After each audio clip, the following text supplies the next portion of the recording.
Good evening, everyone. My name is Krista Blackwell. I am one of the few PhD faculty that many of the students here students see here at NJMS that are African American.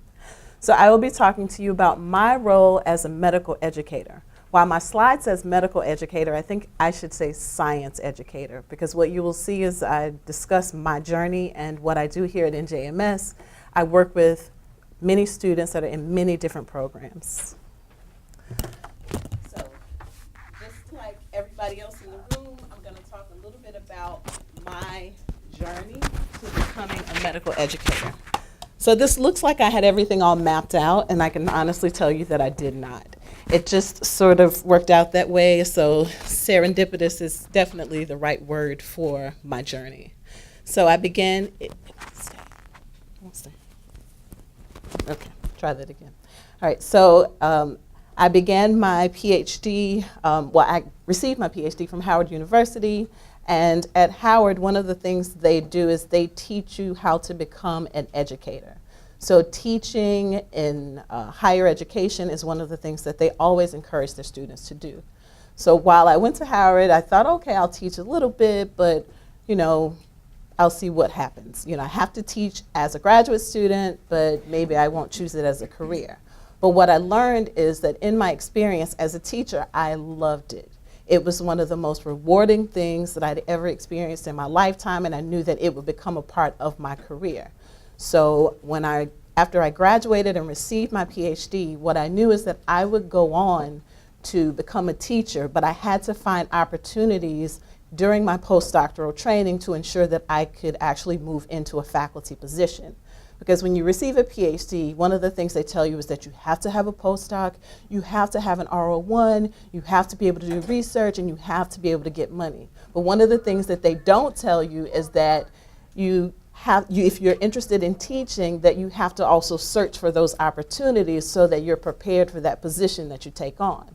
So I am a South Carolina native, so after living in Washington, D.C. for several years, I wanted to go home and be close to my family. But in that journey, I wound up at the Medical University of South Carolina, and they had a postdoctoral program that allowed me to teach. So I actually worked with historically Black colleges that in their science programs, where I was able to teach and talk about the research that I was doing at the Medical University of South Carolina. So I was able to teach and gain that teaching experience to build those skills that I needed for the classroom, but also doing that postdoctoral research that I would hope would land me the big R01. Much more difficult than I thought.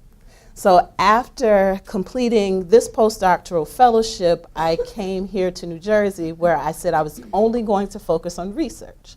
So I came here to the Department of Pharmacology and Physiology, which is now Pharmacology, Physiology, and Neuroscience, to complete my postdoctoral training. So I spent all my time in the lab, and I did no teaching, with the hopes of becoming that faculty member that had that $1 million for 5 years and to build that secure life as a researcher. That did not quite happen that way. And by the end of my postdoctoral training, what I realized is that the one thing that I enjoyed most was the thing that I needed to figure out how to step into in the next phase of my career. So so my chair, Dr. Thomas, has been extremely supportive in my interest in teaching. So what he did was, he allowed postdocs to teach. So I went to him and said, okay, I want to teach to enhance my skills so that I can move on to that first faculty position.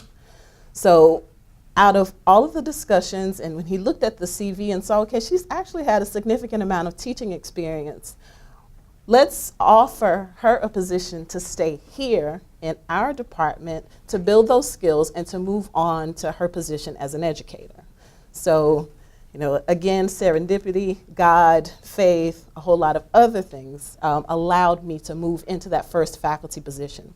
So because I was moving from a postdoctoral fellowship and I did not have research funding, I started at a very junior level, which was an instructor.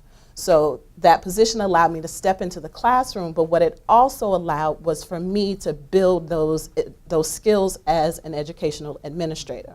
So learning how to run a course, learning how to plan a schedule, learning how to interact with faculty and put all of the pieces together for a course to run in a medical school of this size. while it doesn't sound like a lot of work, it is an amazing feat to be able to plan an entire course for 180 students without a single issue. So it is a lot of time that we put into this, and you have to think about things, and you have to look at performance on exams, you have to think about student success. So there are many pieces that you have to learn, and my postdoctoral training did not teach me all of those things. So I was thankful to have this position and to be able to move into this phase. And so because of this position, this junior position, I have been able to enhance those skills in a way that I never even imagined. So for me, you know, looking back, you know, I felt like the slope of the curve was infinity and I would never get there. I can say that I can look back at all of the things I've learned, and I'm extremely thankful for that position. So to date, I serve as a lecturer in the School of Dental Medicine. So I teach in the dental physiology course and the dental pharmacology course.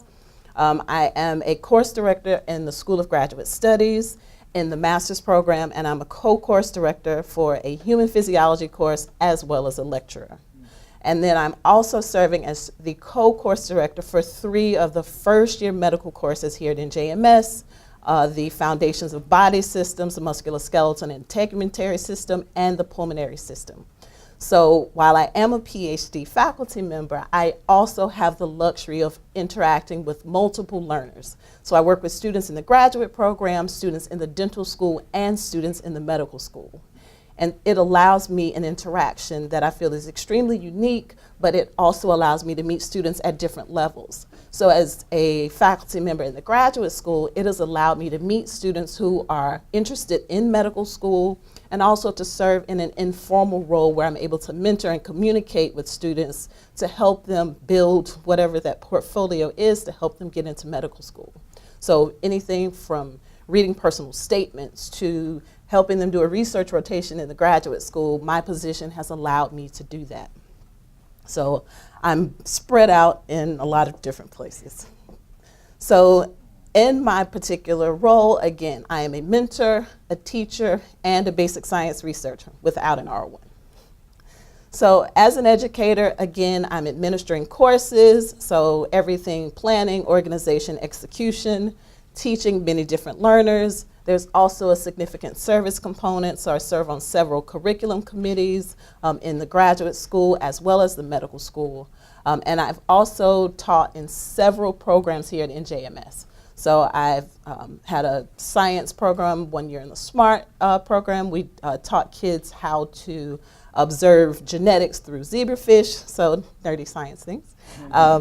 I have taught in the first program, which is a pre-matriculation program here at NJMS. I serve as a researcher for the NERA program, which is also one of the pipeline programs at NJMS, and I've served on STEM committees to build college curricula here in Newark at both Science Park and Technology High School. So basic science research, so primarily in the lab, I have a research project, and what I do mostly is either serve as a leader for the research rotations for students in the master's program because they're required to do a research rotation before receiving their degrees. And I also serve as a thesis committee member for students that are working on research in my area of interest. And the last and one of the favorite parts of my job is as serving as a mentor. So these are formal mentoring positions, but again, there's a significant informal mentoring component of my career. And I can say that as a medical educator or as a science educator, I am blessed and thankful to have been able to interact with all of the students that I have over the years.